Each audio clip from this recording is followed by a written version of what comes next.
Competitive markets and elasticities. Today we're going to examine the importance of elastic demand and supply in a competitive marketplace. This lecture will be much too long for one sitting. The intent here is that we will use it in pieces, but I'm going to record it the straight way through, and then I will assign you time markers to listen for, and we'll attack it like that. There are 29 slides. They're all numbered, so if we need to, we can also come back to what slide number we're on. First off, what do you think when you hear the term elastic? I can bet you the first thing you might think about is rubber bands. The two very strange things from my life that I think about are the bungee cord things that you strap when you put stuff in your trunk and it sticks out, you strap your trunk down with, or the thing on the right that you might not have any clue what it is, that's a Stretch Armstrong doll. If you eBay one and you pull its arms, it would stretch probably just about the whole way across your classroom, and it stretches back. But elasticity in economics really is the responsiveness of consumers or producers to a change in price. Now, you can see here highlighted in yellow and underlined, I've got all the big definitions. Those would correspond very definitely to the minimal of things you want to write in your notebook. But the responsiveness of consumers or producers to a change in price. If you take the law of demand, for example, we know the law of demand tells us that as price goes up, quantity demanded will go down. But what we don't know is how much quantity demanded will go down as price goes up. The law of supply tells us the opposite. As price goes up, quantity supplied goes up. But we also don't know how much quantity supplied will go up. In this lecture, and for economics here, we're going to look at four major types of elasticity. Price elasticity of supply, PES. I should have started from the top, but I didn't. Income elasticity of demand, YED. Cross price elasticity of demand, XED. And price elasticity of demand, PED, as the variables. So I will shorthand notate it the rest of the way throughout this lecture. But there are some basic terms that we ought to get out of the way here first.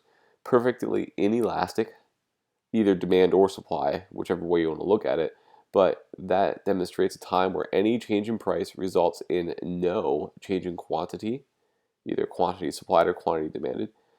And you'll see on the next couple slides what these things look like graphed, and we'll talk about them a little bit more. Perfectly elastic, which would be any change in price results in an infinite change in quantity.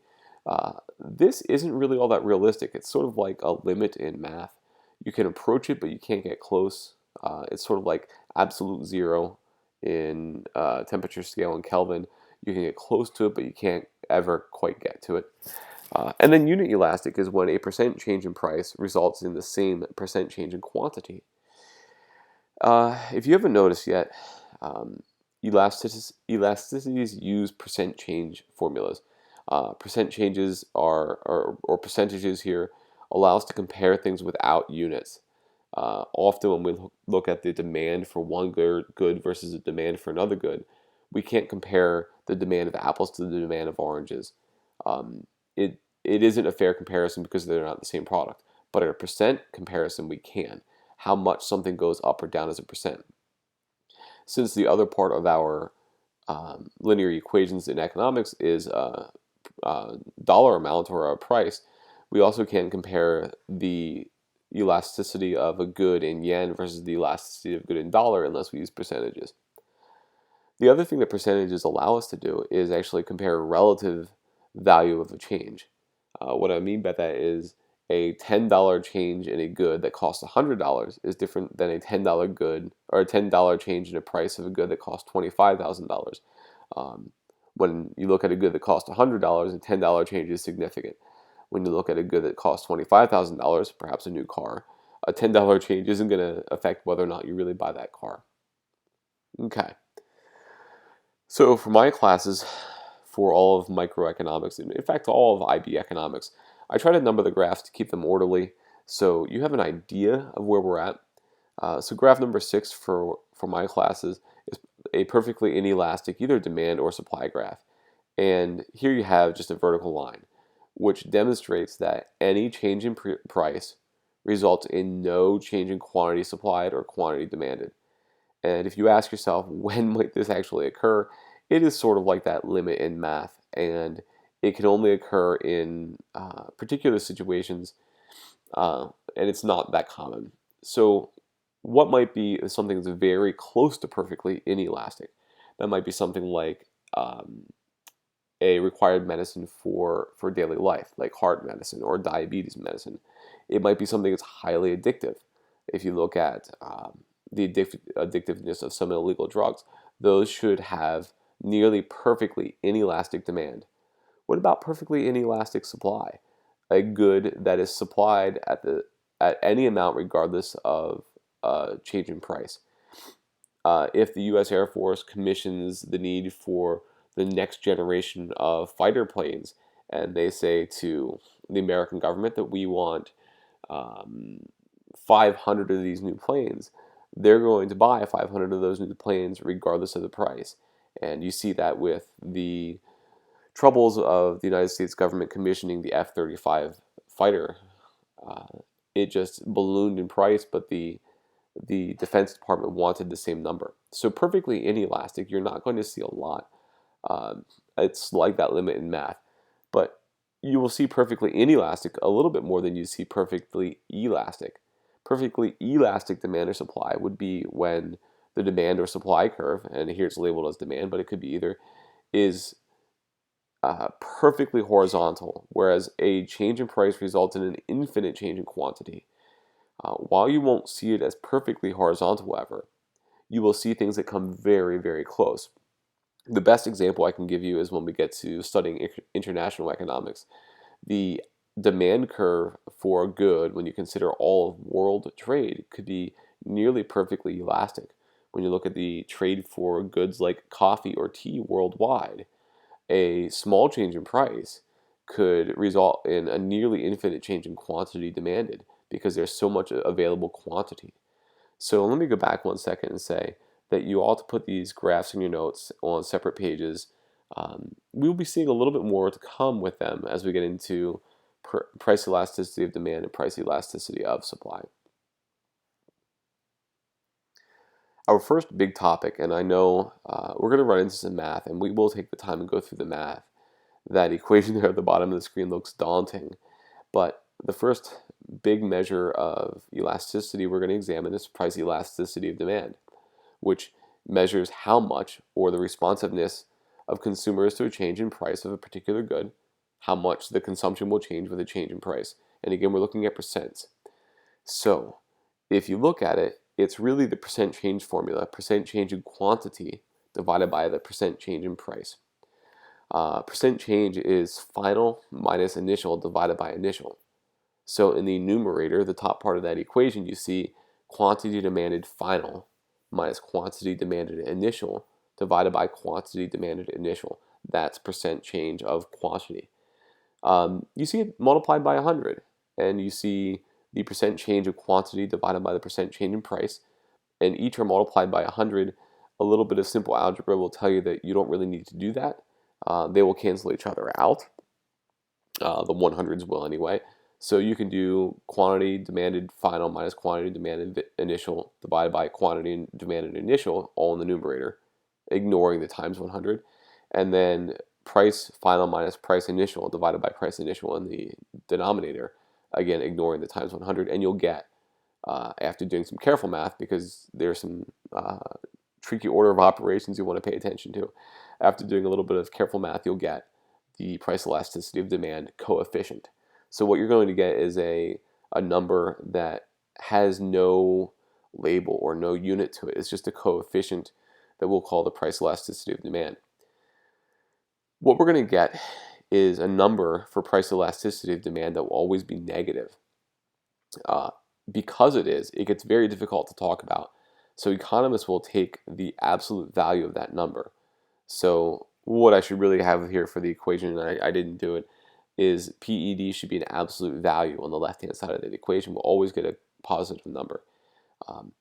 If a good has a high price elasticity of demand, it's said to be price elastic, or getting more and more close to that perfect elasticity that we saw earlier. This is generally any PED value that's greater than 1. If the PED has a low coefficient, it's said to be price inelastic, and this is generally a number between 0 and 1. And we'll see some examples as we go. So I would like you to consider pausing the video here and looking at a worked example from our Trigakis textbook. She actually used the PED of DVD players, which shows you a little bit of the age here, but the PED of Blu-ray players. If consumers will buy 6,000 players at $255, and then they'll also buy 5,000 players at $300, we have the initial price of what they will buy at 6,000, and then the final price and quantity of what they will buy at 5,000. So if we do final minus initial divided by initial for the quantity, we see how that equation works on the top. And this is really the only time she's going to expand out that math for you. She's going to simplify it to what would be the second step of the equation on future examples. So please pay attention how it's final minus initial divided by initial in the numerator, divided by final price minus initial price all over the initial price. Because it's a law of demand and we see an inverse relationship between the quantity and price, quantity demanded in price, we're always going to have a negative number, whether in the numerator or denominator. And here we get a PED coefficient of 1.33 because remember we take the absolute value. Also remember for IB economics, they want you to round everything to 2 decimal points. So 1.3 repeating is not 1 1/3, it's 1.33.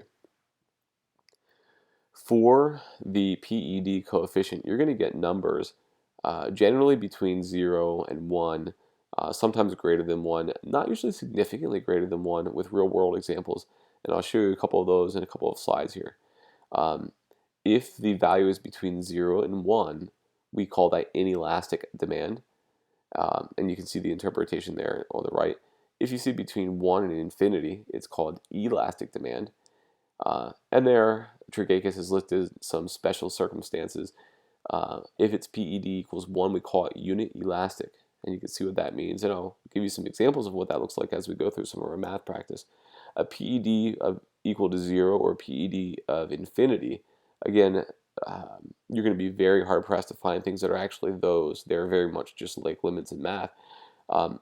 Those would be perfectly inelastic and perfectly elastic demand. You do want to make sure you have this information in your notes for PED. You'll see similar slides for the other types of elasticity as we go. Now, there are things that make a product more or less elastic, more or less responsive to a change in price. One of those issues is the number of substitute goods. The number of substitute goods, the more substitutes there are, the more elastic the demand. And if you think through why, it does make a lot of sense. If I typed up the example here of breakfast cereal. If you go to the grocery store and there's a whole aisle of breakfast cereal, even of things that are very similar. You have Honey Nut Cheerios, and then you have a whole assortment of Toasty O's. If the price of one good goes up, you are actually quite likely just to buy something else. A very small change in price would actually elicit not a continuing buying of that product, but buying of something else. So a very small change in price would result in a very elastic demand, meaning you're more likely just to buy something else because a small change in price isn't going to mean they're going to stay on as a customer of that product. Less elastic demand for number of substitutes, another example would be something that's less elastic. Addictive goods are very inelastic. Cigarettes or tobacco products are inelastic because almost irrespective of the price, people who are addicted to tobacco products will buy that good. There aren't any good substitutes for that. So the more substitutes you have, the more elastic the demand would be. It's interesting to note here, and we'll talk a little bit about why later. Primary commodities, which we would call maybe natural resources or things like agricultural goods or mining goods or oil, those things are actually more inelastic than manufactured goods. We'll talk about it in a little bit later, but some of it is because of how long it takes to extract or grow or mine those materials. but also part of it is because of how necessary they are to make other things. Manufactured goods happen to be very elastic, and we'll talk about, again, some of the complications of that later. Luxury goods or necessities. If you think about it here a little bit with the addictiveness too, necessities, things that you need all the time, are very inelastic. Medicines or electricity or water. Luxury goods, high-speed internet, Apple Watches, jewelry. I slid in Apple Watches there again as an example. Those things are very uh, elastic. The price change of those things would get you to change the um, how much you consume of that good. I think about how many times I hear about people saying they switch high-speed internet between one of two very popular providers in our area, Verizon and Comcast. It's a hassle to switch, but people will switch because a small change in price locked in over 2 years is really important. The next one I want you to consider, determinant of price elasticity of demand, would be time to respond. The more time you have to respond to a purchase, the more elastic the good will be. The less time you have to respond to a purchase, the more inelastic the good will be. So let me use the example of buying a car. If you are buying a new car, but you don't really need one right away, and you have a lot of time to shop around, to compare different models, look for good sales, um, very small changes in price will affect how willing you are to buy it. Uh, if you are replacing a car that's been totaled and you need a car, and in this case, if your insurance company is going to help you out a little bit, um, if you need a car, you're more likely to buy one on a quick whim because you have very little time to respond. You might only have a month where your insurance company is paying for a rental vehicle for you. Uh, House renovations are things that happen to be very elastic. If it's not a necessity, you're planning it out, you're trying to get contractors lined up, those are very elastic decisions. However, a plumbing emergency in your house is very inelastic. It's very hard to put off fixing leaky pipes or stopped up toilets. Those things need emergency um, action, and you're very unlikely to say to a plumber when they come out to your house at 10 o'clock at night, can you wait till tomorrow if you've got water pouring through your ceiling? The last determinant of elasticity of demand is the proportion of income that you spend for that good. Uh, the less amount of money that you spend, the less elastic something is. And if you think about something like an IB student's very popular G2 gel pens, it's very inexpensive. You're likely to buy it because you like that particular kind of pen. You're likely to buy it regardless of the price, and a small change in price probably won't affect how much you buy it. But the more of your income you are required to spend on a good, the more the more um, the more elastic it is. And I switched those around. I'm sorry. So let me go back.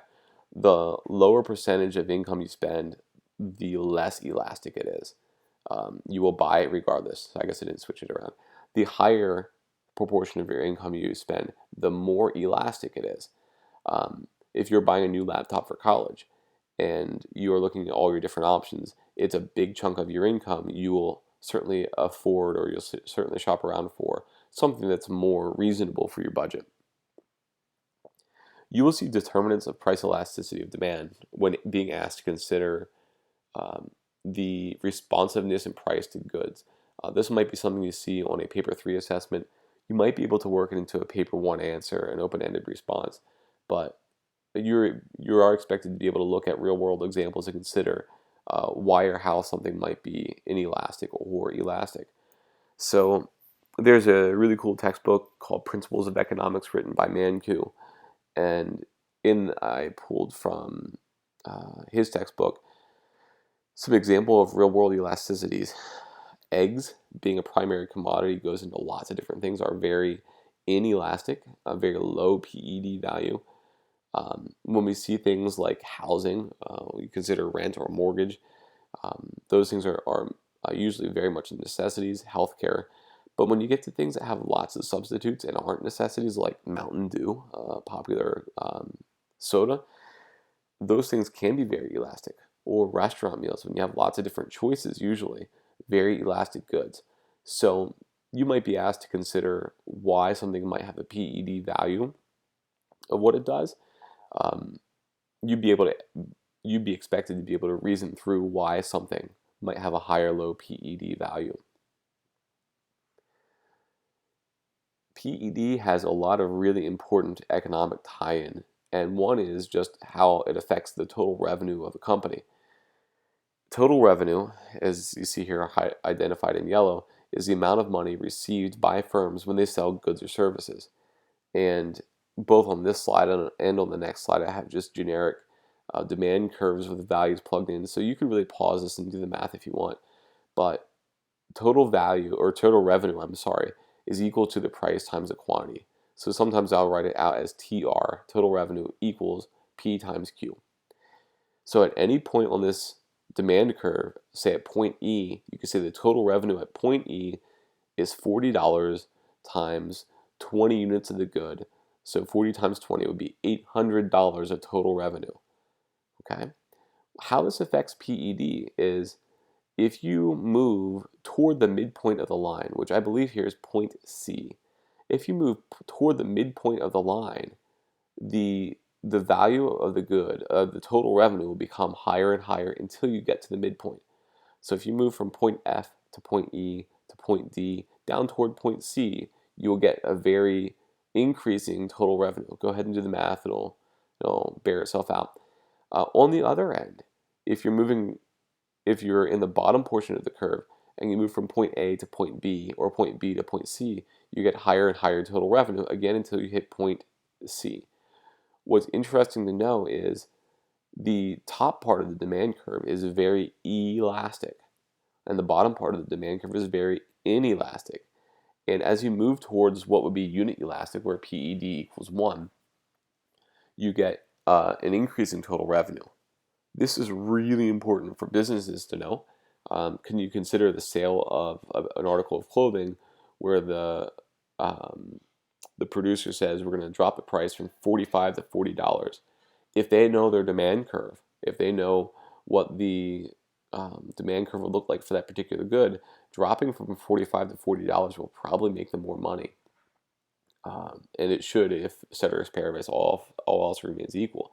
So, but dropping a price from $15 to $10, even though it's a sale and you would expect more people to show up, it doesn't actually make more money for the company. You really do need to know your total revenue curve. Your demand curve if you are a business. So you can see sort of the bullet points there at the bottom. If you are governments and you are taxing a good, if you are taxing good and you want to make money from it, you would tax in the inelastic portion of the curve. Why? Because at this level, people will buy that good regardless of the price, or nearly regardless of the price. So if you want people to remain and consider using a product, consuming a product, you want to tax in that portion of the curve. However, if you want to tax a good, and not necessarily to make money, but to limit the consumption of that good, you would want to tax in the elastic portion of the curve. Something like a soda tax in Philadelphia. You want to tax in the elastic portion of the curve because a small change in price will greatly affect a small tax. You're not looking to necessarily make a lot of money from it, but a small tax will greatly affect the number of people that consume that good or service. Now, in the case of some goods like cigarettes, the government does want to make money from it because they turn around and use that money then to support healthcare programs, and the government does want to limit the use of that good or the consumption of that good. So tax on cigarettes is a double bonus because they want to reduce consumption and generate revenue. But if you think about a tax on the inelastic portion of the curve, the government doesn't want to limit the consumption of that good necessarily, but just wants to make money or extra revenue from the sale of those, from the consumption of that good. I was thinking about a tax on new car sales. The government doesn't necessarily want to limit the consumption of new cars, but wants to make money from the additional money from each purchase. And so they would tax in the inelastic portion of the curve because they don't want to discourage people from buying a new car, but they might want to make additional money from that. Again, feel free to do the math. I find it kind of interesting, but it's not maybe necessarily something that we need to spend any more time with. Again, another graph from, or another example from Manku. Just if you wanted to look at the graphs here a different way, that'd be really important to see. Now, it is a lot to take in and a lot to consider. You will want to always make sure when you're doing either this total revenue graph or this one, if you notice, you can see both the intersections of the price and the quantity axis on both graphs. If you don't see the intersection of both the price and quantity axis, you actually can't find the midpoint of that line. So you don't know exactly where the midpoint would be. So if you're trying to draw this for paper 1 or for an IA commentary later, or you're just trying to accurately represent how elasticity affects government or business choices, you do need to know where the exact midpoint would be and not just take a wild guess. Now, there's a lot to be said about PED. There's a little less to be said about cross-price elasticity of demand, income elasticity of demand, and price elasticity of supply. So we'll go a little bit quicker through these. Cross-price elasticity of demand, or XED, measures the responsiveness of consumers of one good to the change in price of a related good. So we have to, this is where the students will make mistakes. You have to really think about how the quantity demanded of one good affects the price of another good. And in this case, we're going to talk about substitutes and complements again, like we did with our non-price determinants that shift the demand curve. The XED coefficient then tells us how related those two goods are. So a couple math examples. Again, here Tregakis actually simplified the math if you're wondering how this came about. Quantity demanded final of good X minus quantity demanded initial of good X divided by quantity demanded initial of good X. As a numerator, all over the price of good Y, the final price of good Y minus the initial price of good Y divided by the initial price of good Y. So XED of pencils and erasers. Before we do any math, please ask yourself, are these things likely complements or are they likely substitutes? I hope Tregakis gave you a very slam dunk case here.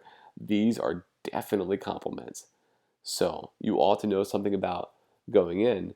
If the price of a complement goes up, the quantity demanded for the complementary good should go down, right? If the price of pencils goes up, the demand for erasers, if they're good complements, should go down.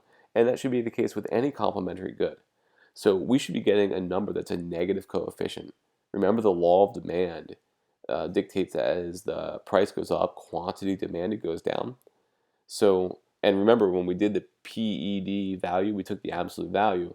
For cross-price elasticity of demand, we won't take absolute value because the positive or negative sign is really important. But if the price of one goes up and the quantity demanded of the other goes down, then these two goods also share that inverse relationship. These two goods are also then complementary goods. In this case, after you do the math, and again we're rounding to 2 decimal points, the XED coefficient is negative 0.67. They are weak complements. I'm sorry. For two things like coffee and tea, we ought to probably assume that coffee and tea are good substitute goods. If the price of one increases, you would see consumers switch from one good to the other good.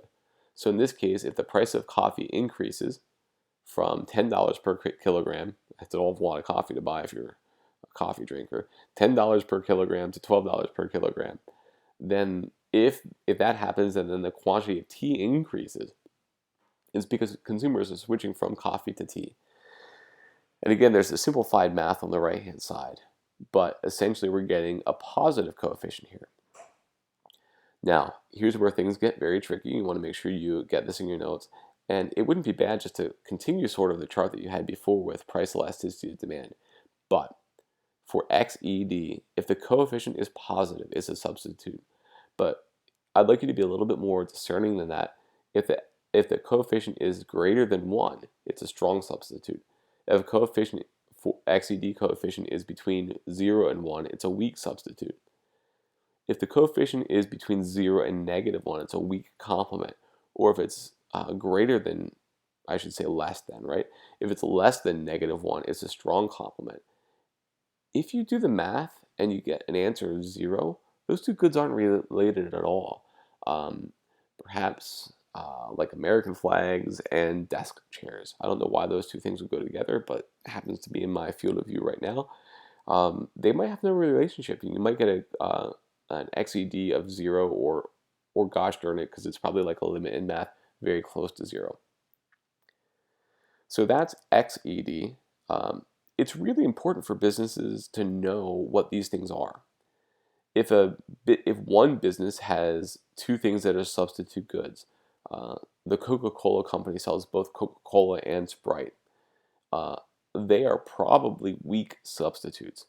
If the price of one goes up substantially, you might see the change in quantity demanded of the other. It might be good for businesses to know if they're pricing themselves out of a market for their other goods. If we're going to stick with Coca-Cola, it might be good for you as a rival to that company to know if the price of Coca-Cola goes up or down, how's that going to affect the quantity demanded for another good like Pepsi or RC Cola, but no one buys RC Cola. Businesses might actually want to know this too, because they technically could start eliminating competition through merger if they understood that they merged with a company that had a strong substitute to their good. Usually mergers in this sense are going to be illegal. We'll talk about that with oligopolies and monopolies later. But the pricing of complementary goods is also really important for industries that sell complementary products, like the sporting good industry that might raise or lower prices, and it might affect then the sale not of just the sporting goods, but of the apparel that would be related to that.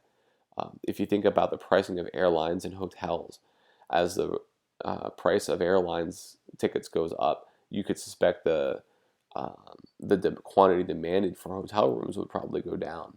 So in a lot of ways, you want to know, if you're a business person, how these goods relate and how strongly they relate to see how much it's going to affect the quantity demanded of another good. Income elasticity of demand measures the responsiveness of consumers' demand for a particular good to the change in their consumer income. So you're going to see quantity demanded, percent change in quantity demanded divided by the percent change in income, measure or indicated with the variable y.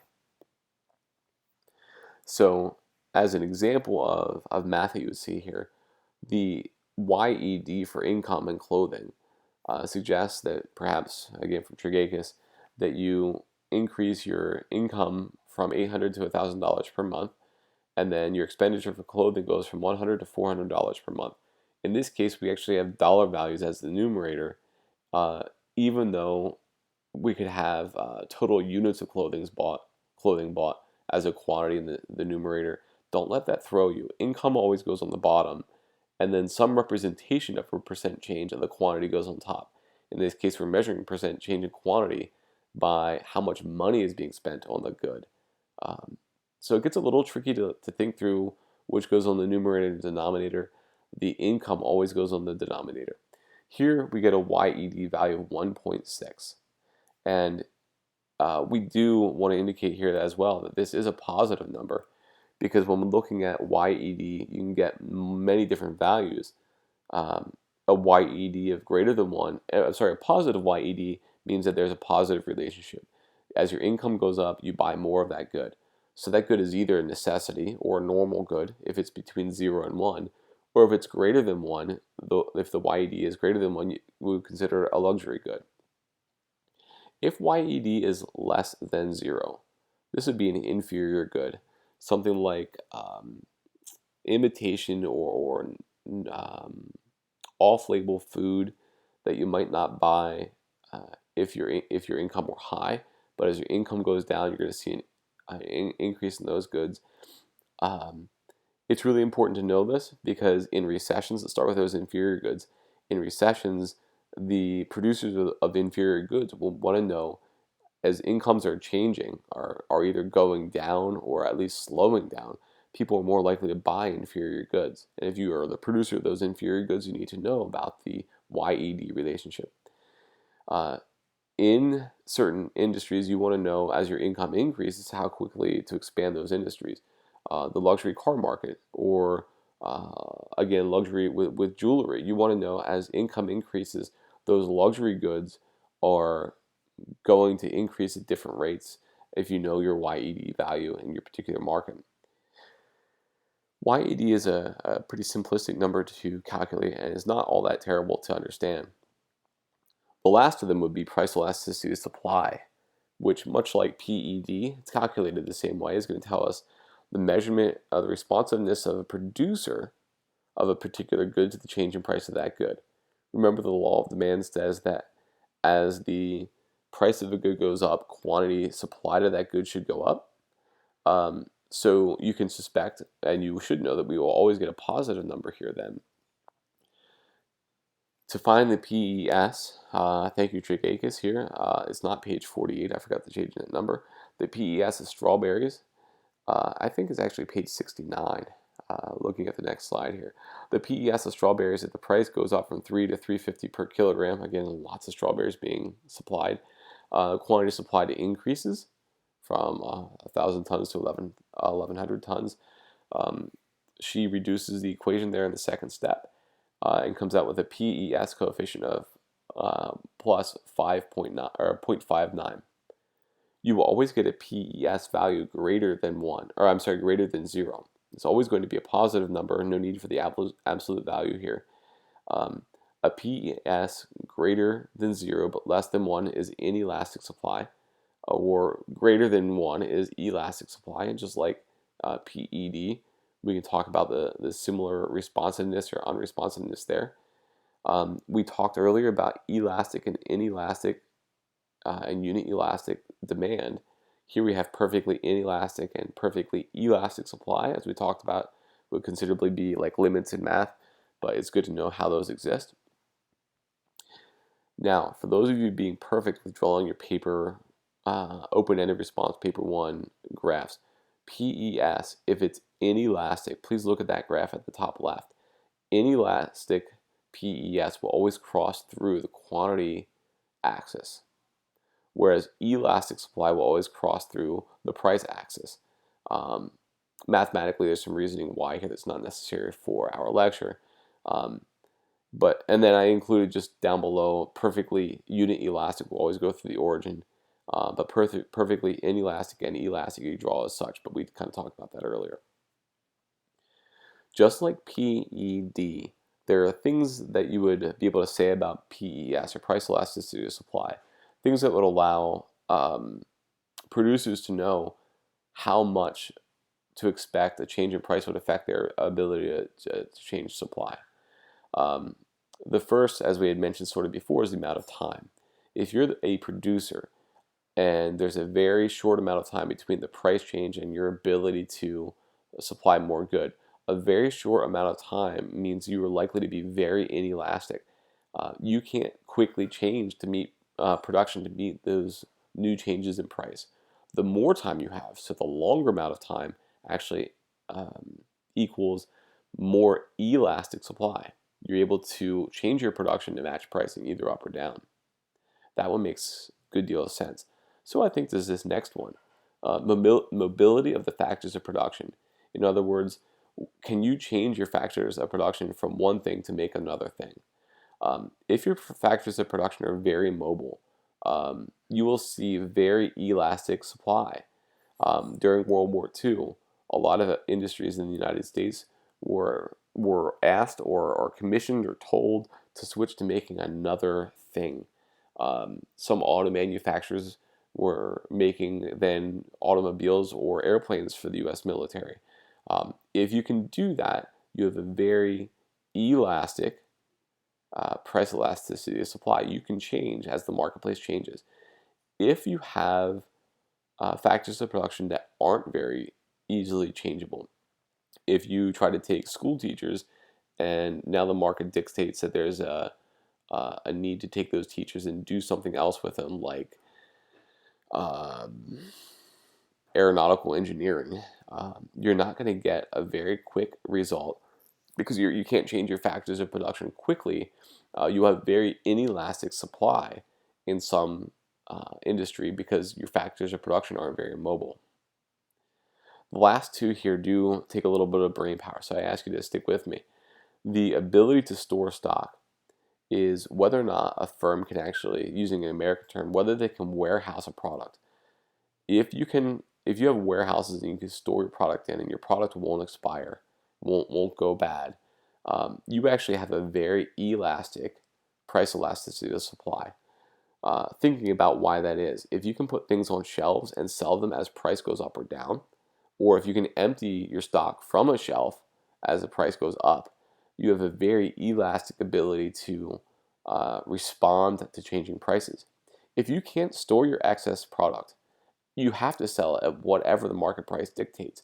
Then you have a very inelastic price elasticity of supply.